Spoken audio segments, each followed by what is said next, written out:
to the Details of Life. I'm your host, Marcus Wilson, and thank you, ladies and gentlemen, for coming back once again. I sincerely appreciate it. Today, we have something that I'm really excited about. You know, we've been in a nice little groove of bringing Division I head coaches on, a couple former professional basketball players, but today, we're going to touch into NASCAR. Today, we have Adam Alexander, who is the play-by-play announcer of Xfinity Series in NASCAR, also is the co-host of NASCAR Race Hub, and also plays a significant role and does some good work with the NASCAR Cup Series on Fox as well. So I've been knowing Adam since it's been 25 years. He started back in Evansville.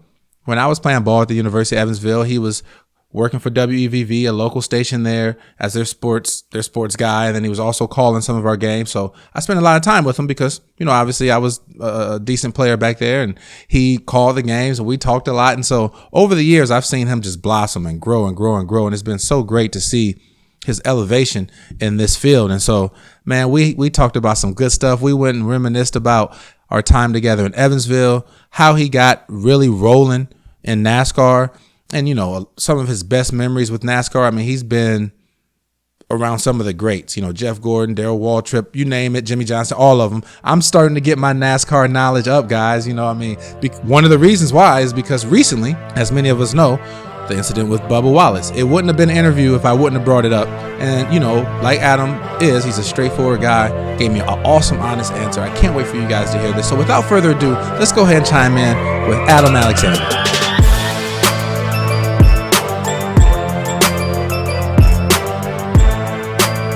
Like I just prefaced, ladies and gentlemen, today I'm really excited. I have an old friend I've been knowing for over 20 years. Great to see what he's doing right now. Adam Alexander, host at Fox Sports. How you doing today, Adam? I'm doing great, and I'm feeling old because you said you and I have known each other for over 20 years. And when you said that, I'm like, is that right? And then I thought, no, it's probably been close to 25. I'm like, man, where does the time go, you know? I tried to subtract some years. You're exactly right. So it's been closer to 25. But no, man, it's been a good 25 years, and we'll kind of start off with where we met. You know, when I met you, I was playing ball at Evansville. You were working with WEVV in Evansville, and you know, calling games and reporting on the games and everything. And so, what were some of your best memories of your time when you were, you know, working at WEVV and being a part of the Evansville basketball program? Well, the headline for me probably in my entire time was your senior year. I think you and I probably share fond memories of Evansville for the same reasons, even though we played different roles. I mean, you know, you obviously were a star player in all conference and taking Evansville to the NCAA tournament for the first time in many years in 1999. And I can just remember, you know, I was a kid growing up in Indiana. I was a basketball fan. I wanted to do basketball play-by-play, and to have an opportunity to do that anywhere was great. But to be doing it in Indiana at the Division I level was a highlight for me. And then to get to go to the NCAA tournament. And in those days, it's so different now. In those days, they were still playing those opening weekend games at the big football stadium. So we were at the Superdome, and Kentucky was there, and, of course, Kansas, who we played. And big dance. And the Aces go with Snow, Seitz, all freshmen in the Missouri Valley Conference. And there's Marcus Wilson's second all-time score at Evansville. Roy Williams' 11th year, 2 Final Fours in the 90s, more wins by the Kansas program in the 90s than any other school. Nick Bradford with T.J. Pugh, Chenoweth was all Big 12 tournament selection last week, but the freshman who's come on, Jeff Boschee, was the Big 12 tournament most valuable player. And Ryan Robertson, the senior, who's been so big through the years for the Jayhawks. Bonnie Bernstein is also with us. Let's check in with Bonnie right now. Hi, Jim. Just touched base with Roy Williams, and he said, you know what? You got to give Evansville credit. He thinks they're just as good of a shooting team as Kansas is. He said the way we're going to have to beat them tonight is with our size and our defense, Jim. Just being a part of that and having a front row seat and seeing Jim Nance and Billy Packer, that is one of the true highlights for me in my history in Evansville. Yeah, man, I'm right there with you. I remember seeing Jim Nance, Billy Packer, Bonnie Bernstein. Yep. I think that my two best memories are playing in the NCAA tournament at the Superdome, and then obviously when we won the conference championship on senior night against Southwest Missouri State. But during that time, I had no idea, and I just learned this recently just doing some research on you. During that time, you were also doing some play-by-play calling for an auto racing in a show called Race Talk. So how did you get involved with that? And, when did you start realizing that that's what you had an interest in that? I was actually doing the Jim Cruz radio show at Taroni's in Evansville. And Bill Edson, who was the sales guy / producer, came in one night and pitched me on a show called Race Talk. I said, yeah, that'd be great. You put it together and I'll host it. And I was somewhat sarcastic. And then he came to me a few weeks later and said, hey, we're going to start that show. And I'm like, whoa, I don't know if I'm ready for this. But I jumped in and started doing this show. And then it just grew from there. I started doing some track announcing at Tri-State Speedway, which is up off Highway 41 in Evansville. Met some people there that connected me to MRN Radio. I did an audition. And, it's just kind of continued to grow from there. It was almost an accident, really, how it all got started. But, man, I'm glad it happened because it's really worked out well for me. Man, it sure has. I guess being at the right place at the right time, you're already good at what you were doing. So when did, along that path, you just started with this show called Race Talk. And now, I don't know if people know what you're doing, and you can kind of explain that. I don't want to bust that bubble. I want you to be able to explain that. But when did you start realizing, like, hey, I have a future in this, and when you started to really, like, hone in as that is your primary gig? In 2000, I went over to St. Louis. There's a racetrack over actually in Madison, Illinois, and I did an audition with MRN Radio, which is the national network that carries NASCAR races. And I did an audition with them, and they said, we like you. We'd like to use you a little bit. And so I did a couple of races in the fall of 2000. And at that point, I was like, gosh, if I never, ever get to do this again, I will always carry with me that I was able to work on a national radio network. And at that time, in 2001, there was a lot of movement within the NASCAR broadcasting industry because the national TV rights were changing. And some of the key players at MRN were moving from radio to television. And so some doors opened up. And again, right place, right time. I was this new, fresh face that brought a different perspective because I didn't grow up in NASCAR. I was more of a broadcaster. A lot of the folks at that time were racing people that made themselves into broadcasters. I was the opposite. I was a broadcaster who was taking that skill set and moving it into NASCAR. And so I think because of the unique style that I brought, it helped me out, gave me opportunity to grow. I was with MRN until 2006. In 2007, I started working with Speed Channel, which was owned by Fox, that is now FS1. And I've just continued to grow through the ranks into the position I'm in now, hosting a daily show with NASCAR and then doing some play-by-play as well. Yeah, man. I remember the first time I saw you on TV. I was flipping through, and I was with my wife. I was like, that's Adam Alexander. I had no idea that you were that big time yet. And so, man, you've been doing it over 20 years now, or about 20 years now. And so I'm sure you have some really cool experiences. So just like I said, with your time at Evansville, I want to ask you the same thing about NASCAR. What are some of your highlights during your career of being involved with NASCAR? Well, a couple of things that stand out to me. One is all the great tracks that I've been able to visit, and I've been to all of them and had a chance to call races at each track on the NASCAR schedule, and that's really special for me. I think that it all gets put into perspective, and you know this. You've played against great players over the years that maybe when you're playing against a guy, you didn't appreciate it. And then you see what he goes on to accomplish, and maybe he's playing in the league or whatever, or goes into a Hall of Fame, and then when you see it from a historical perspective, you gain this whole new appreciation. And so I don't think in the moment I appreciate things like I should. But an example would be last year I was doing some of our pre-race stuff on Fox, and I was working with Jeff Gordon and Darrell Waltrip. And I took that for granted. I didn't think a whole lot about it. I didn't want to get caught up in the moment and be overwhelmed by the stardom of the people I was working with. Was the 600 more difficult then or now? What do you guys think? Threw it out there and just beat them in. For these guys, it's a piece of cake. Really? Hey, you ever watch the in-car? Here they are. Here's how they drive. Yeah. And there's how we do it. Hold on.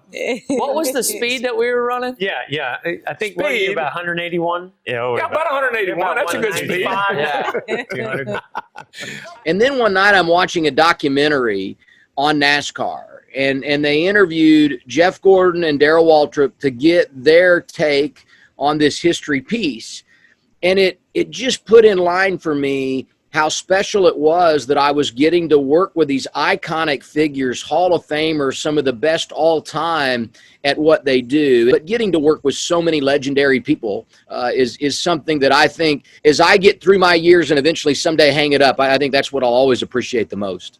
100%, man. Like, even when you just said those names, I haven't always been the biggest NASCAR fan, but even I know those names. Those are legends. And so, yeah, to be able to work alongside of those guys, I'm sure is a great experience. But speaking of, I would be remiss if I didn't bring this up. NASCAR, one of the reasons I've paid more attention to NASCAR recently, and I'm sure everyone has, is the recent news about Bubba Wallace. And for me, it's been a roller coaster of emotions. First you heard what it was, and they said that, the noose had been there, and then it's just used as a garage rope. And then I saw all the guys, rally around them, which gave me a really good feeling. And so it's been a roller coaster of emotions for me. But for guys like you who are actually in the sport, what are you feeling? And, what are you feeling right now about how everything has, transpired?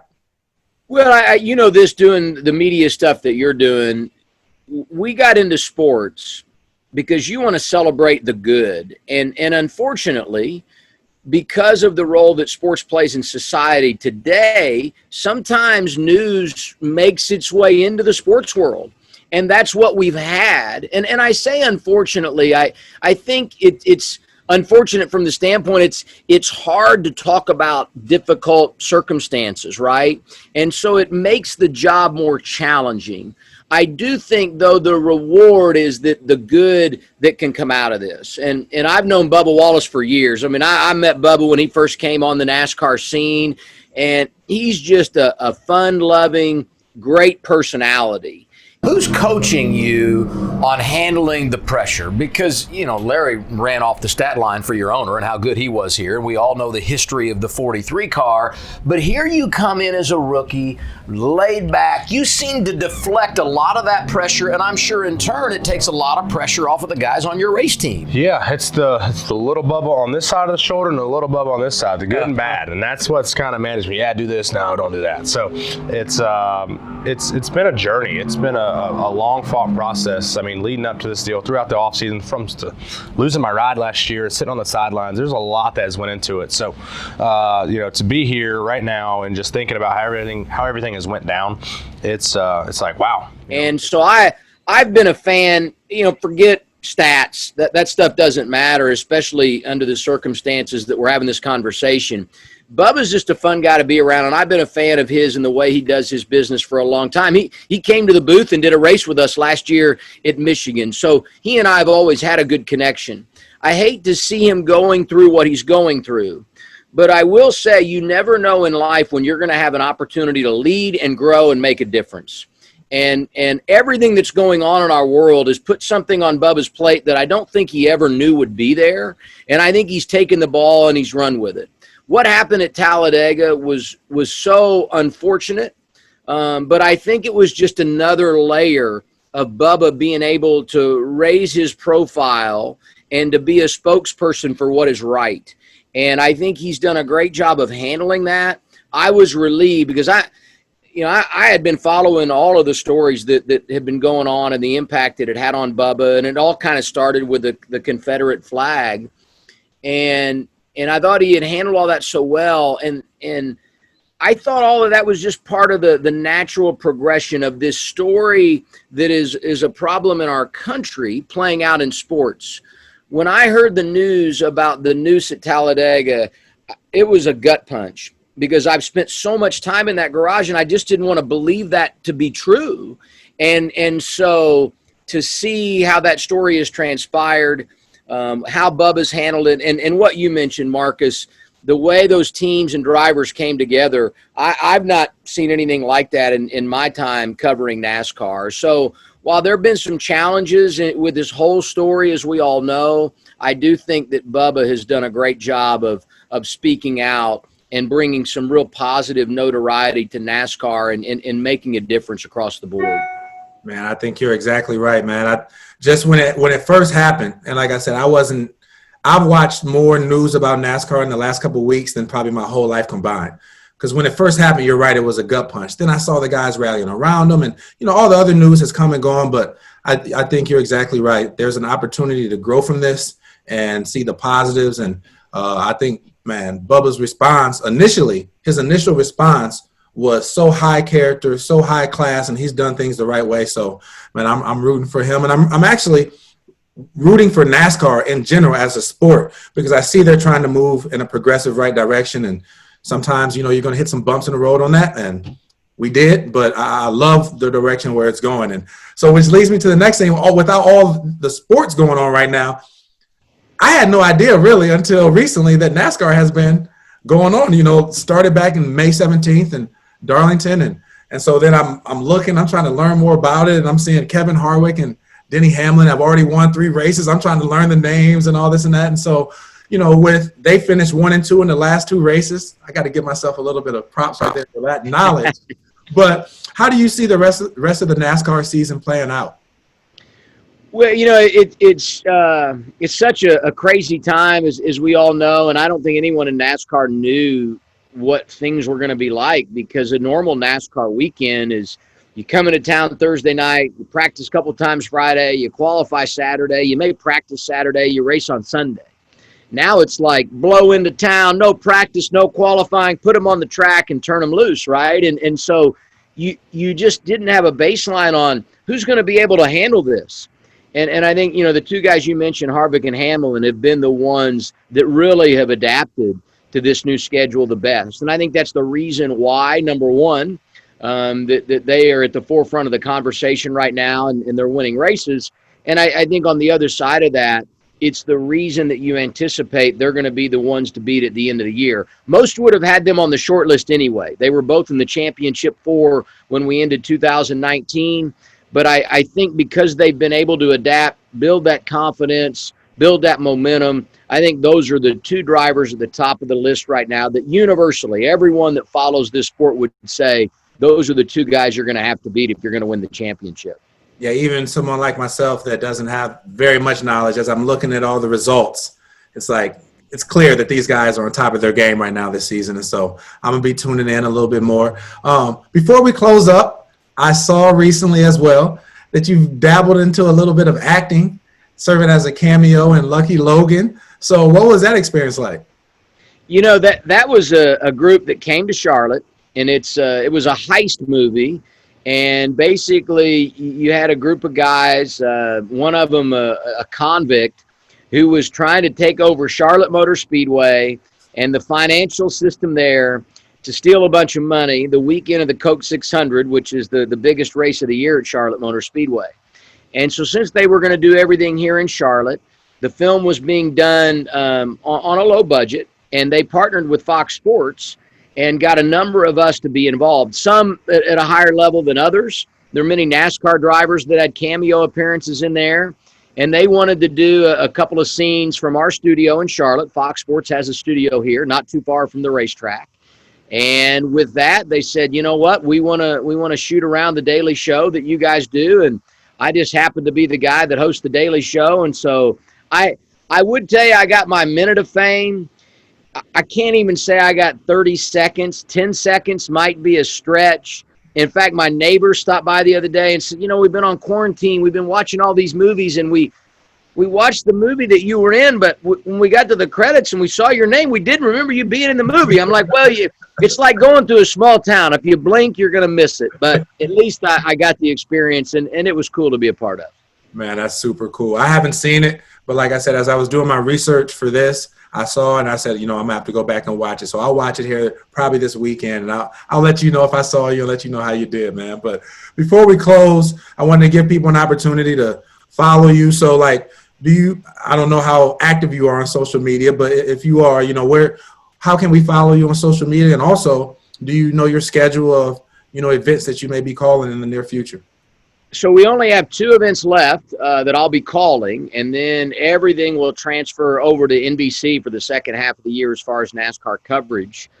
So I'll do races from Kentucky Speedway in the Xfinity Series on July 9th and 10th, that Thursday and Friday night.